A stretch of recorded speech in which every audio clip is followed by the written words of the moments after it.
Assalomu alaykum qadrli do'stlar, hurmatli bizni kuzatib boruvchi obunachilar, qadrli hamyurtlar. Ko'pdan beri ko'rmay qolgan edik ijtimoiy tarmoqlarga, sababi ishlab chiqarish seximizni yangi qurilishga, yangi binoga ko'chib o'tayotganimiz sababli u ishlarimiz bilan bo'lib turib, ozgina ijtimoiy tarmoqlarga videolar joylamay qo'ydik.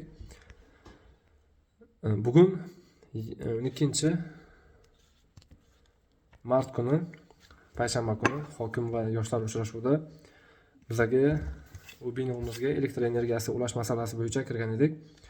Bu masalani ko'rib chiqish uchun elektr energiyasi boshlig'iga topshirildi.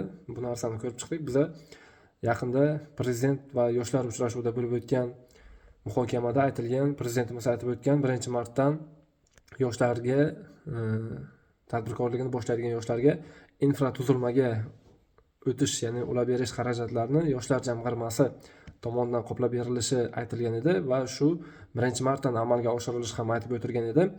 Men shu masala bo'yicha kirgan edik. Bizani shu elektr energiyasiga 1-martdan boshlash kerak bo'lgan yoshlar jamg'armasi tomonidan ajratiladigan mablag' tomonidan shu infratuzilmaga ulab berish xarajatlarini qoplab berish masalasida shuni bugun nasib bo'lsa ko'rib chiqamiz.